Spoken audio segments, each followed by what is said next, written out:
So our next presenter is from our very own University of Memphis. This is Dr. Michele Welch Brasfield. She's the assistant professor and coordinator of the school counseling programs at the University of Memphis. And she's going to talk to you about support for the helping professional, mitigating burnout and secondary traumatic stress. Michele, are you there? Hi, yes, I'm here. All right, it's all yours. Thank you so much, Josh. You're welcome. All right, hi everyone. I'm so honored to be asked to share with you today. I think I've got everyone settled as far as pets and child, but the best laid plans can go awry, so please be patient with me. Let's see. Let's start this.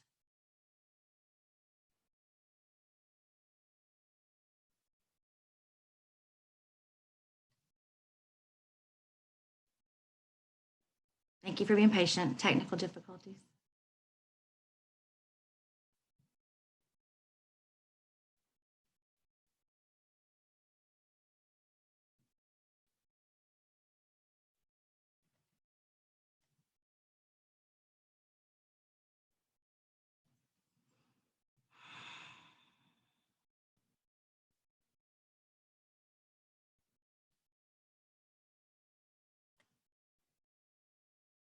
All right, there we go. So before we get started today, if you will, please take your cell phone and scan the QR code, or you can type in the website. So we're going to use this for interactive polling during the presentation. As Josh said, I teach at University of Memphis, so I wanted to add a part where you can give some feedback before we get to the comments section. This is completely optional and not required to receive your certificate, but will allow for sharing and reflection. You'll also need a pen and paper to record your assessment scores for an assessment that we're going to take during the session.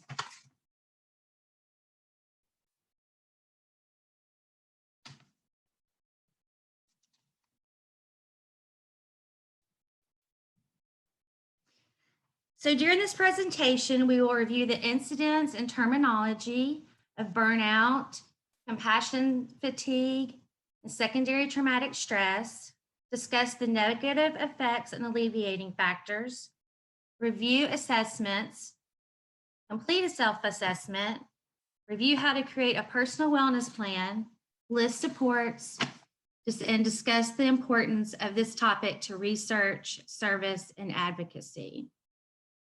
So why is this important? The other sessions during the Opioid Summit that have been so wonderful and informative focus on the prevention of and interventions for those experiencing substance use disorders.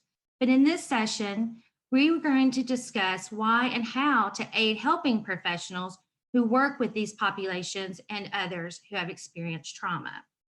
And we're going to spend a little bit more time at the end talking about why this is important.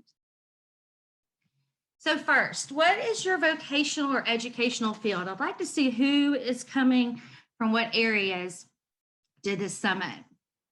So if you will please take your phone, and again, I put the QR code right there in case you need it, and select A, B, C, D, E, F, or G that corresponds.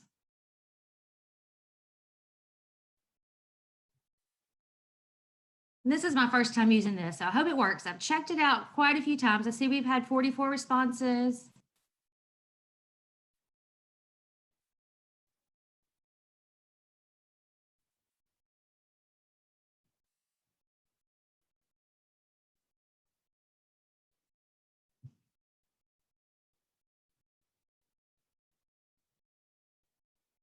Give it just another couple seconds.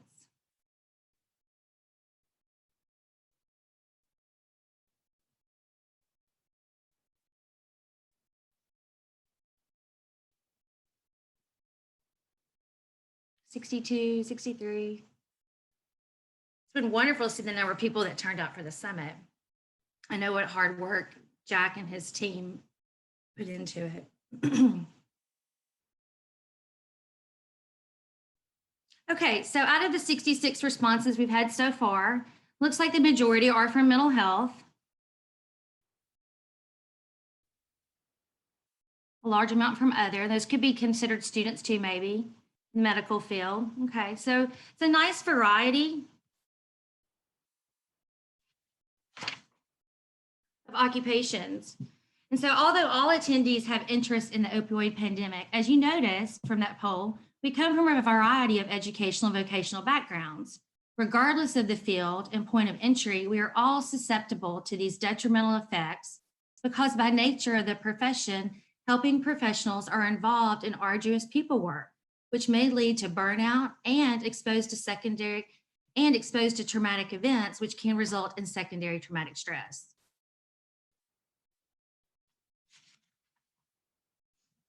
There are numerous studies on the incidence of burnout and secondary traumatic stress among helping professionals who work with those who've experienced trauma. And these include police officers, lawyers, teachers, social workers, psychologists, counselors, among others. And the majority of studies indicate that approximately 25 to 50% experience the effects of working with those who have experienced trauma, with some indicating as many as 10 to 15% experiencing severe effects.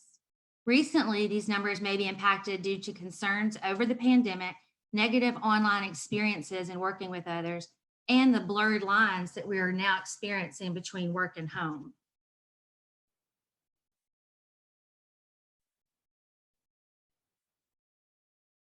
So some of these terminologies are used interchangeably, but they're actually very distinct.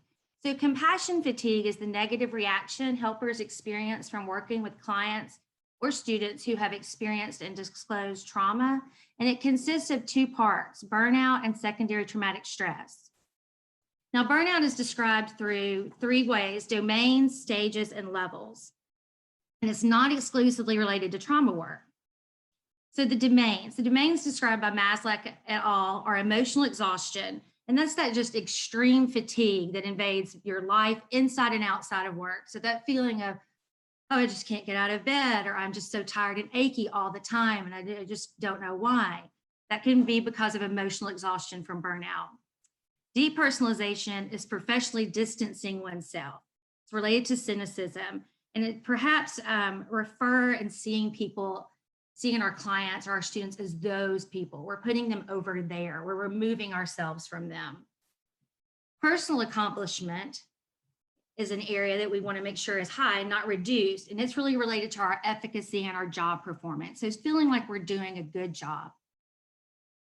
The stages of burnout can be seen as enthusiasm, stagnation, frustration, and apathy.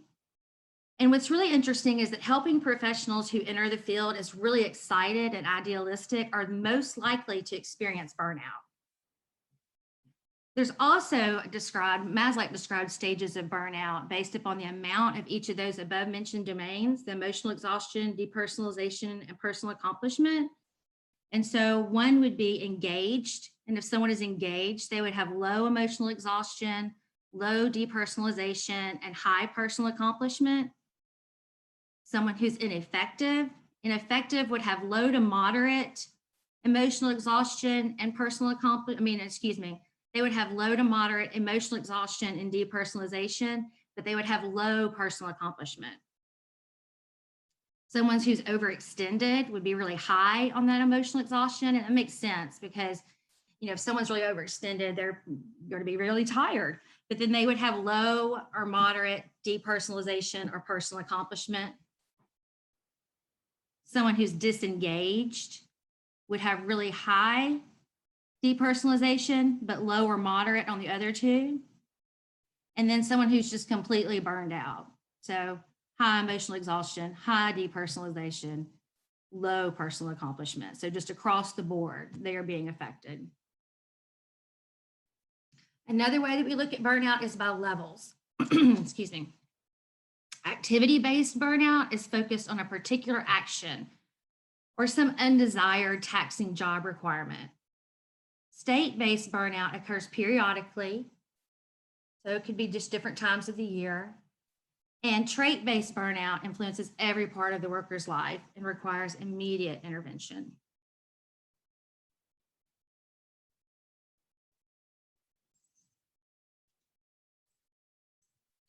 So secondary traumatic stress, also known as PTSD, secondary PTSD.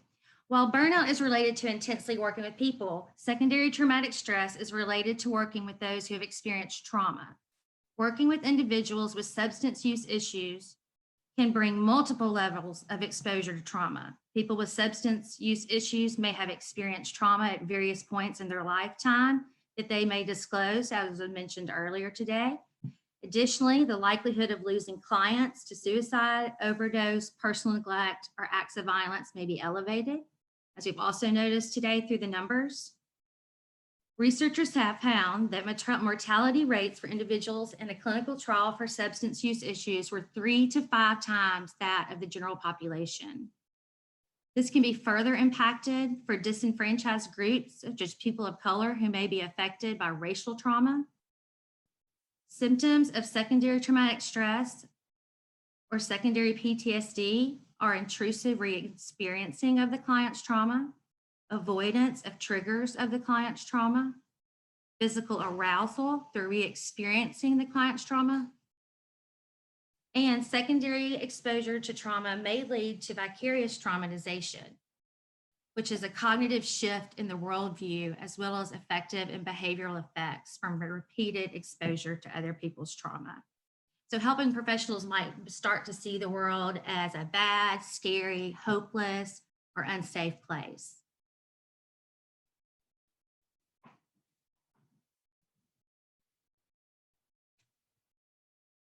Although there are various assessments, the ProQual, the Professional Quality of Life Scale, is a free assessment that takes less than 20 minutes and to take and self-score.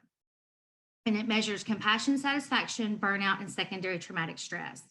The Maslach Burnout Inventory provides more detailed information on burnout, such as the levels of emotional exhaustion, depersonalization, and personal accomplishment. And it is not free though. It does have a cost associated with it. And the secondary traumatic stress scale gives more detailed information about those levels of intrusion, avoidance, and arousal, and it is also freely available online. So, as previously stated, part of this presentation is to help increase self-awareness of our professional functioning. So at this point, please open the website here to take the ProQual, open the URL on this screen. And what you're going to do is score it reflective of your last 30 days. It is available in paper format online, but I liked how this website offers free online assessment and raw data computation, which is especially helpful for this Zoom format. If this was an in-person presentation, I'd provide paper copies, and then I would explain the scoring process for you so that you would know how to self-score it. But due to limited time and the format, I thought this would be a lot easier. After you complete the survey, please record your compassion, satisfaction, burnout, and secondary traumatic stress raw scores, and then we're going to walk through those. So this is a vet website.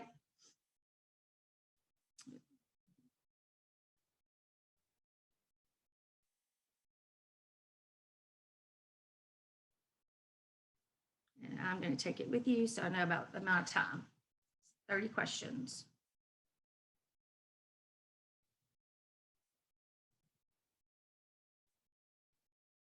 So you'll click on 1 if this is never, 2 for rarely, 3 for sometimes, 4 for often, and 5 for very often. And you'll see that it's got it already on the 3 for sometimes. So you'll just slide that little circle over for each one of these questions.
excuse me, in this assessment, words can be changed slightly to make it fit within the population. So like instead of care provider, if I was giving this to teachers, I would put the word teacher. And instead of client patients, I would put the word student. And you'll see from their website that very small changes like that are allowed.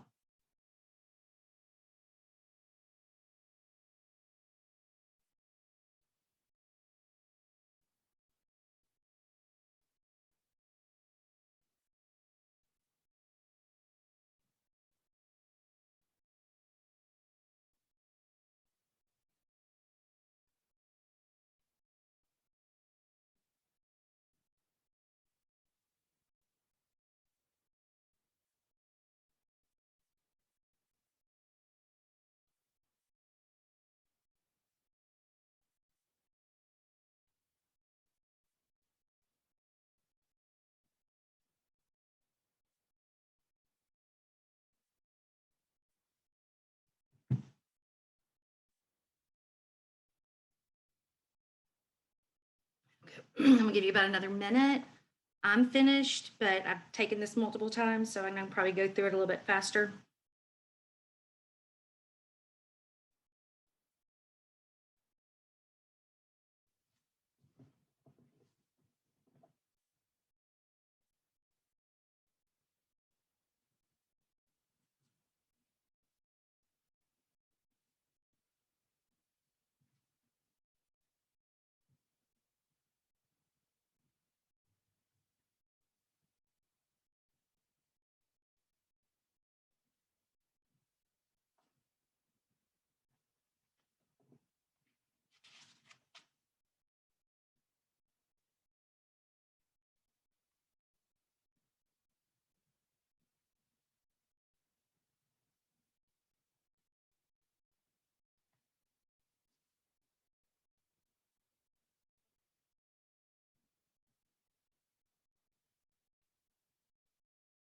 Remember, when you get to the end, be sure to write out CS in your score for compassion satisfaction, BO in your score for burnout, and STS in your score for secondary traumatic stress.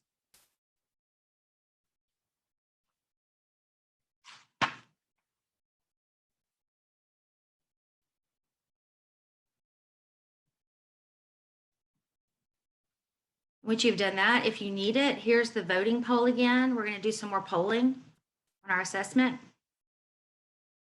So in case you lost that when you took the assessment, here it is for you again.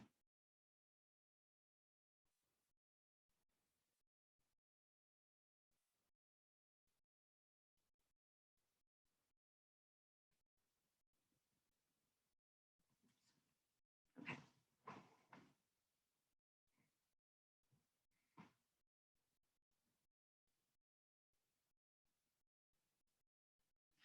So looking at your compassion satisfaction score. Now, compassion satisfaction is the positive feelings we experience from working with our clients, our students. So for this assessment, we're going to review the raw data or sum. So that very first column over on the left is what we're going to look at, because that's what's provided by this website. So please make a note. If your score was 22 or less, it was low. 23 to 41 is average, and 42 plus high, related to your compassion satisfaction. Now again, remember, these are assessments at this point in time. They're self-report, and so it can only provide us as much information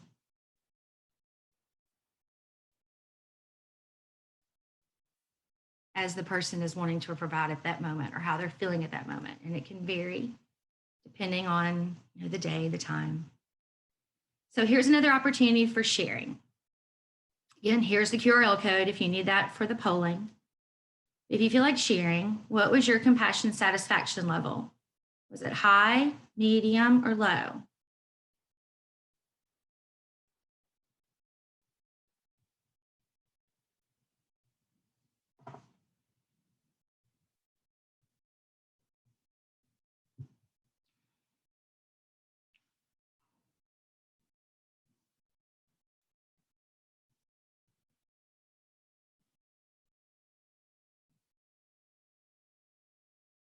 Okay.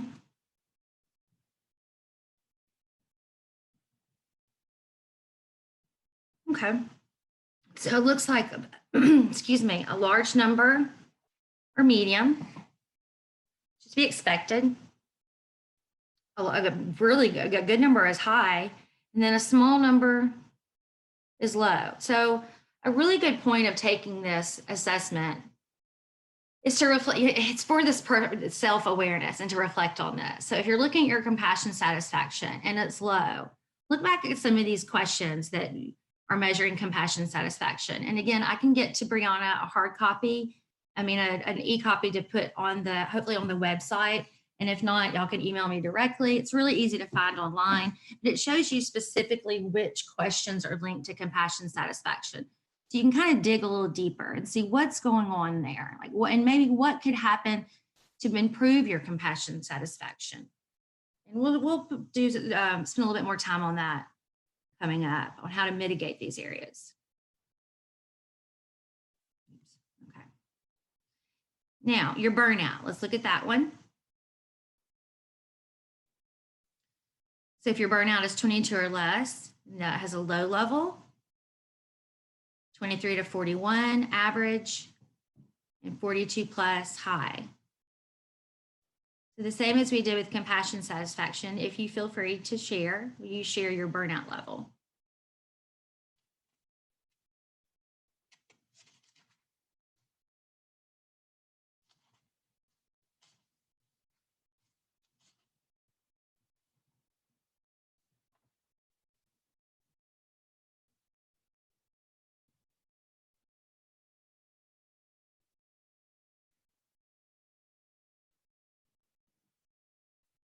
And similar to compassion satisfaction, it's on the flip side, but that's what we would expect to see. We have a low number that has high burnout.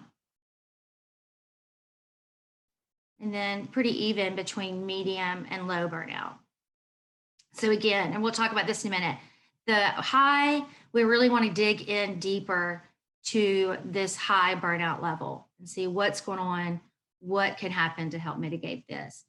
And I find this pretty interesting that there's so many with such a low level of burnout, because we really do experience, when you were working with a lot of people that experience trauma, you really do expect to have some burnout. It's not uncommon. And then the last one, secondary traumatic stress. 22 or less is low. 23 to 41 average, and 42 plus high. So if we'll do the same here.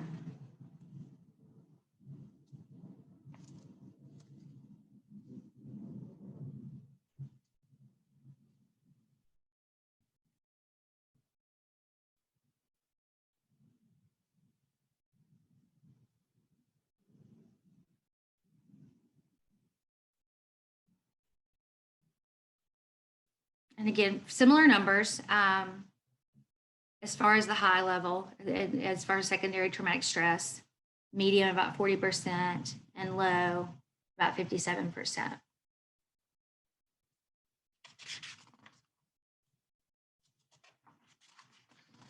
So I think really, I'd like to know, what do you think about that assessment as far as your scores? Do you think it was accurate?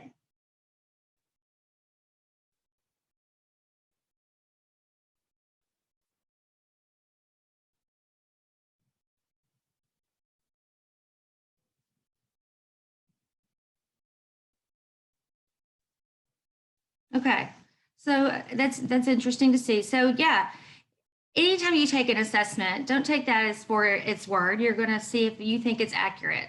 And if it's not accurate, maybe look at taking another assessment. So again, this self-report reflects your current thoughts, feelings, behaviors at this point in time as measured by this instrument. And how accurate do you think they were?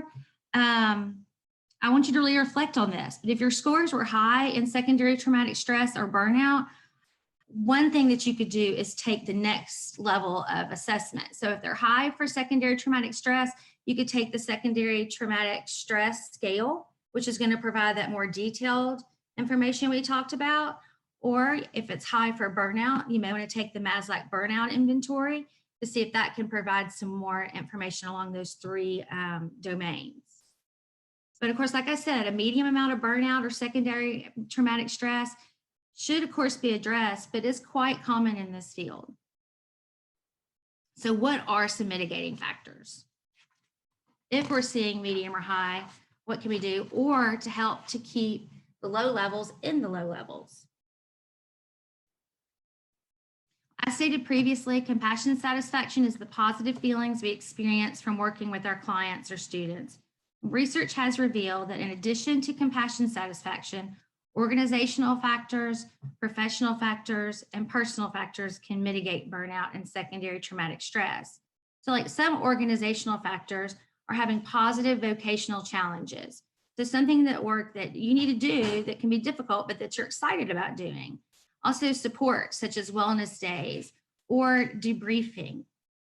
Some professional factors are those feelings of self-efficacy and commitment to the organization. Some personal factors are social supports and coping strategies, such as mindfulness. And I want you to think, what have you found to be helpful? When you start to feel that you're feeling overwhelmed or burned out, what do you do? What do you do to help yourself? One thing we do know is that organizational factors can be difficult to alter, except through a leadership position or through advocacy.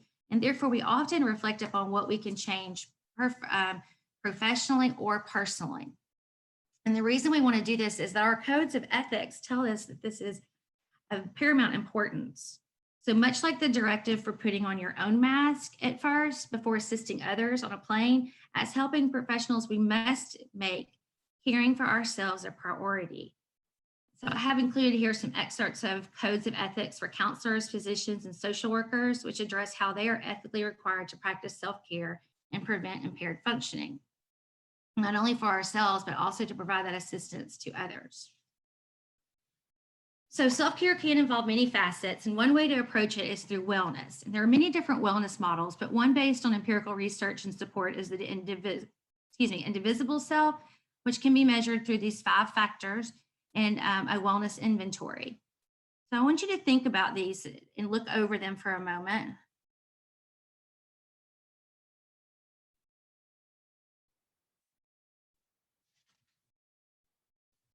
So we have the creative self, our thinking, emotions, control, and our work. And so that creativity that we can have in work and the control we can have are important there. The coping self, our leisure, stress management, how we feel about ourselves and our beliefs. Our social self, friendship and love. Our essential self, spirituality, gender identity, culture identity, self-care. And then our physical self. This is one a lot of times people go to when they think about wellness is their exercise, nutrition, but it's so much more than that. And so, like I said, there is the 5-factor wellness inventory that will assess wellness practices, but I think it's 91 questions and it does have a fee. So a more practical way to monitor and improve wellness is through the use of a personal wellness plan. And again, this is something that I can help you or say you get. You can Google it, or I can get it to Brianna, or you can email me. So what you would do is you would think about what wellness practices you have under each factor, and then reflect on the areas that are lacking. So let's say we look back at this and you think, well, I'm doing pretty good on my physical self. I'm getting sleep, I'm exercising, I'm eating right. But during this pandemic, it does really affect my social self. I can see that being an issue that many have had. So you think about, what would I do to improve that? Well, one thing that's important to remember, and this is the teacher and school counselor in me, is the importance of SMART goals. And when we set goals, we want them to be very specific, measurable, achievable or attainable, realistic or relevant, timely or time bound. So like if I said, my goal is to exercise more. Well, that isn't a SMART goal. It's not going to let me know if I'm successful. Instead, my goal may be I will walk for 45 minutes, 4 times a week from October 25th to December 19th. And at that point, I'd reevaluate my success and make adjustments. Maybe I would increase my time or days, or maybe I'd start jogging. So I want you to reflect on, and again, since we have this format, you don't have the paper and we're not going to write these out, but I want you to think about what actions can you reasonably take over the next 30 days to improve your wellness.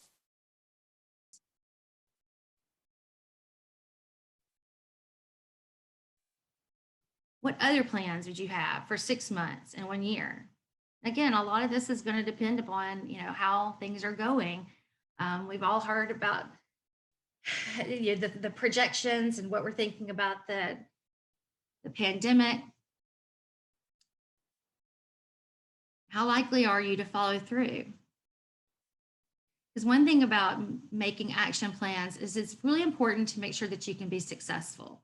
I can make an action plan that I'm going to do all these great things, but if they're not realistic, if I'm not going to be successful, then I'm going to end up really it's going to have the reverse effect. It's going to make me feel worse about myself. So start small, make sure you can be successful, and then build on it. What supports do you need to happen? One thing we've learned is that one of the biggest things to help us with our wellness practices is to have support. And so then what you would do is you would create an action plan for each of the factors with this information. So let's reflect again. What do you think? Let's think during this pandemic time. So since March, what has been your area of strength for your wellness? Has it been your creative self? Has it been your coping, your social, your essential, or your physical? What area has been, you're like, I've got this one.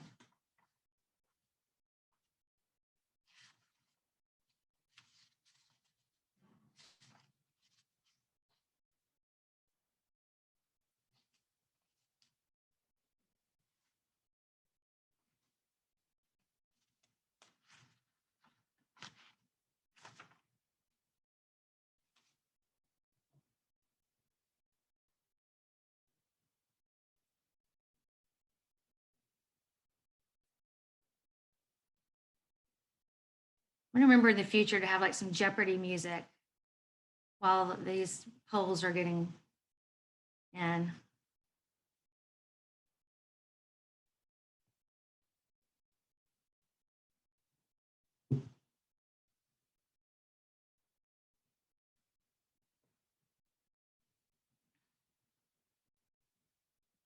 Okay. Yeah, so highest has been the creative self, it looks like, which considering emotions are there and positive humor, that's promising. And as I was kind of thinking it might be, it looks like the social self is what's really taken a hit. So, and it looks like the coping self is also having some issues there, which makes sense. So thinking about that, those being not the areas of strength as much, they might be the area for growth, maybe not. Let's look at what the areas of growth may be.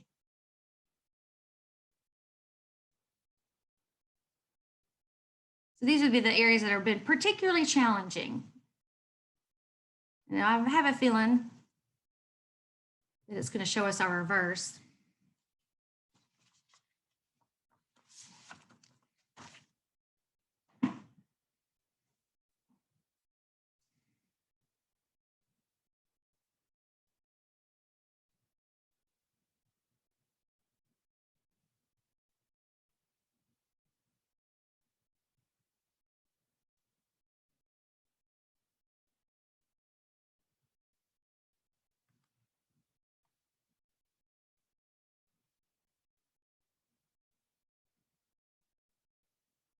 Okay. All right, so actually the highest one here for area of growth is physical self. So, well, okay, that went away. So it looked like it was the physical self was the highest area.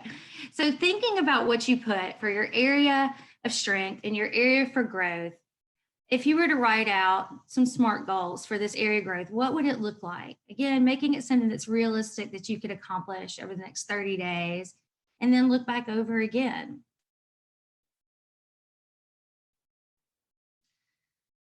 So one thing I've found especially helpful during my time working from my dining room table is my watch. So my watch will remind me if I get really wrapped up in working on something and don't get up and walk around, my watch will tell me to, which is, quite helpful. But there's so many more smarter, better technologies out there. So I would love it if you would type in one app, resource, or tool you have found useful in monitoring your self-care, your wellness, or your mindfulness.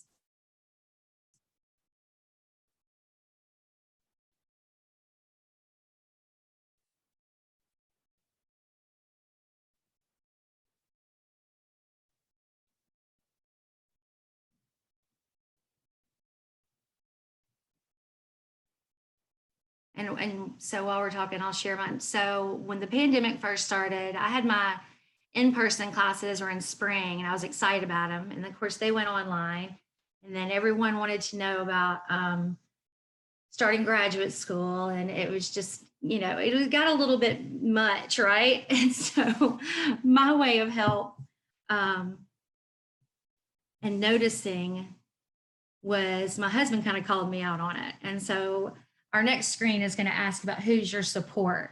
And so, these assessments can be great, but again, they can only tell us so much. And so we have to think about what is going to show that you're starting to get a little bit burned out.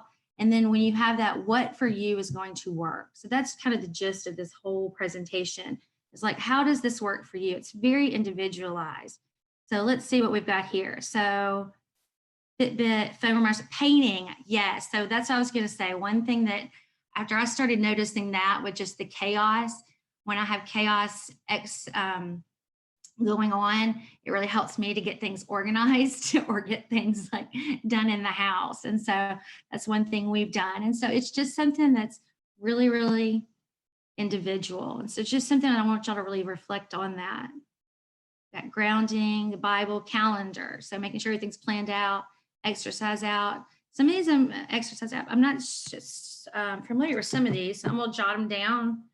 Maybe you'll want to do the same.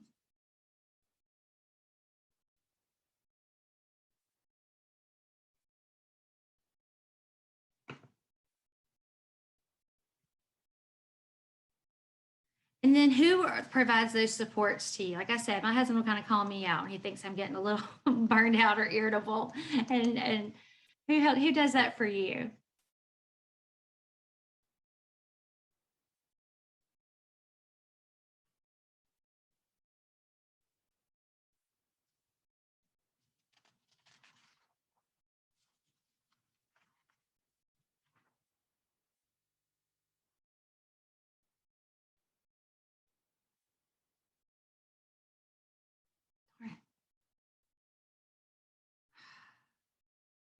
The app is not so nice to me. It looks like whenever it accidentally goes forward, it loses everyone. But I did see spouse real big, and some more coming in. Technology is not always my friend. Okay. We all know we're about out of time anyway. So I'm learning about this participable app as we go today. So as mentioned previously, one of the most important reasons to explore this topic is this professional awareness piece, both for ourselves and for others. In addition to taking the self-assessment and revising our wellness plan, if we see a coworker that is showing signs of burnout or secondary traumatic stress, we can provide this support. And research helps us determine what can be effective, not impaired helping professionals. Another area I really appreciate is the role of service and advocacy. So for example, I provide debriefing services every other month to a child protection investigative team in rural West Tennessee. All members of the team meet to discuss and process the challenges and helpful supports. And I provide psychoed on burnout and secondary traumatic stress. Team members can range from the beginning of the process to the end, such as the child abuse director, caseworker, forensic interviewer, counselor, social worker, police officer, juvenile services, and the attorney. And through this process, the workers with more power can learn of the needs of the other individuals and advocate for systemic change. And so I think that's something that, we can help and provide these services to each other to help the entire population. So I want to thank you for attending today. Again, you can reach out to me through email. That's my cell phone. If you want to ever text me. And I would look forward to hearing you. So it's back to you, Josh. All right. Are you ready to take a couple of questions? Sure. Okay. So I am about to put the link to the CEs and the certificate in the chat box. So everybody look for that. And thank y'all for putting some of those things in the chat. For any of, I think I saw some of my students out there. Y'all know that I am not a technology native, and I've worked real hard on trying to improve it. But you did get several answers in the chat. I see. All right. The first question is from Dennis McGowan, and it says, "Is it as important to receive counseling being a counselor?" Well, that's a great question, Dennis. So when we go through the program at University of Memphis, we talk about that. And yes, so if we are counselors, we need to also be open to counseling. I've heard of some people that maybe don't believe in it. It's like, well, if you don't believe in something, why are you in that field? So yes, I think so. We have to process what we are hearing.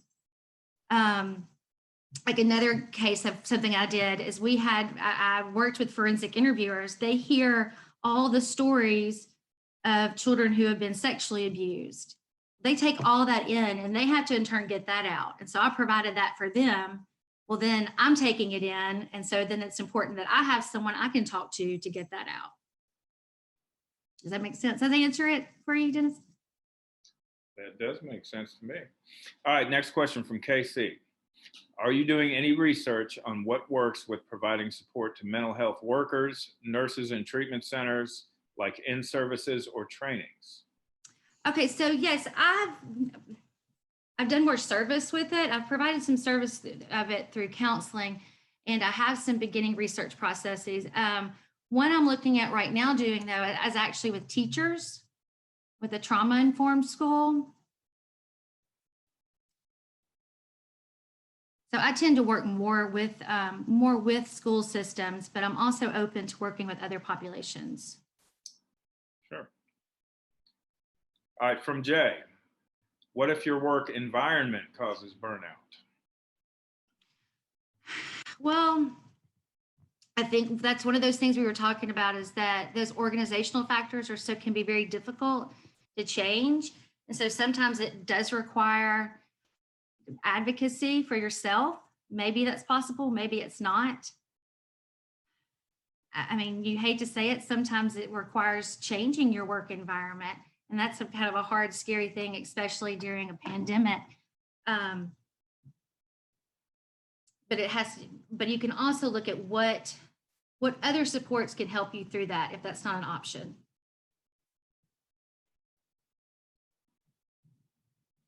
And let me ask you, what specific role do you see as the most at risk, like especially pertaining to the opioid crisis? I know I've spoken with a lot of EMTs who definitely have compassion fatigue because they see the same people over and over again and don't really understand the science of what's going on and assume that, it ends up being, well, this person just wants to do this. And I've even heard people with the attitude of just let them die, which obviously lacks a lot of compassion.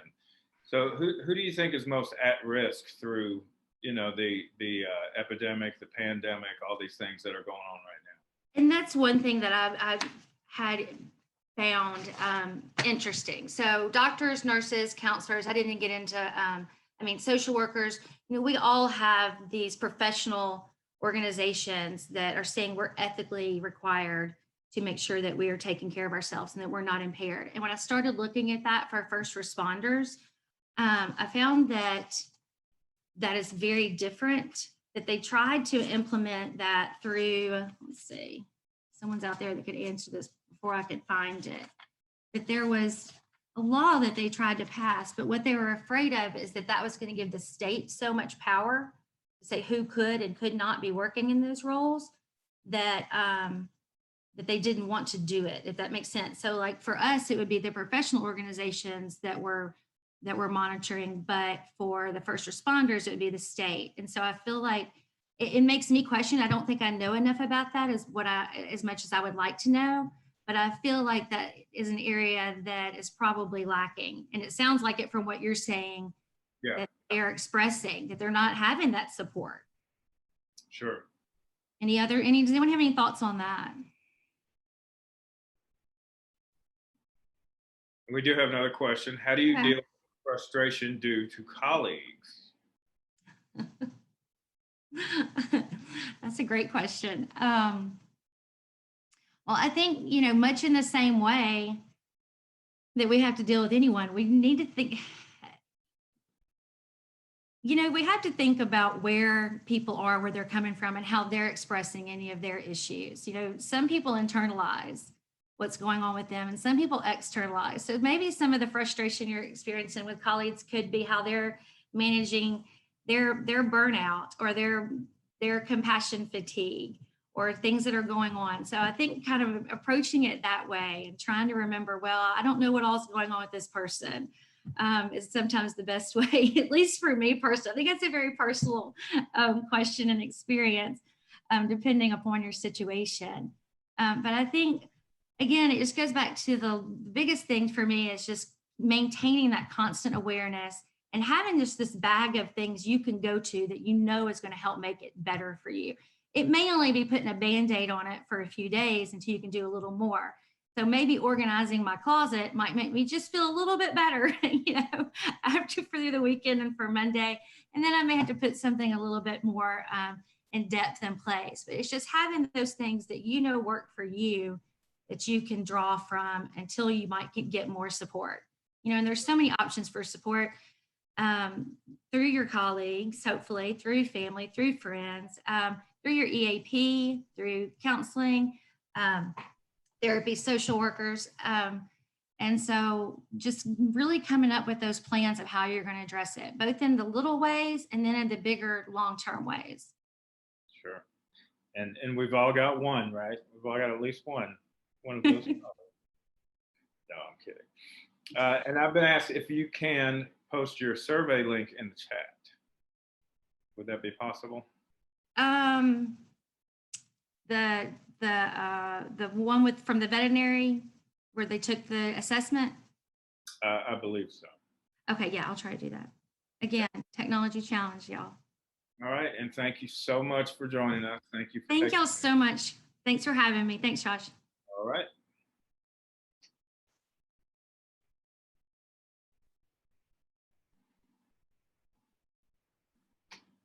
All right, so we are coming up on our lunch half hour. You will once again get music from the Memphis Area Prevention Coalition's very own community organizer and voted #1 musician in Memphis, Austin Carroll, with a special guest appearance at the end with someone who was not voted best musician in Memphis.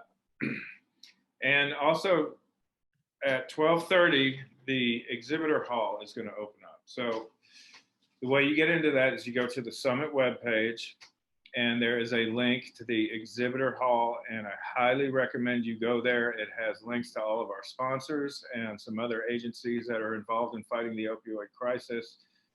There's a wealth of information. You can talk to them.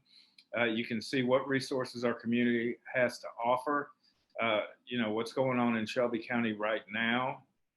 You can talk to people about how to get into this field and see if there's any opportunities, probably plenty of opportunities for volunteering. So I highly recommend you do that. And then we will be back at 1 o'clock with the rest of the summit. So everybody enjoy their lunch, and I will see you shortly.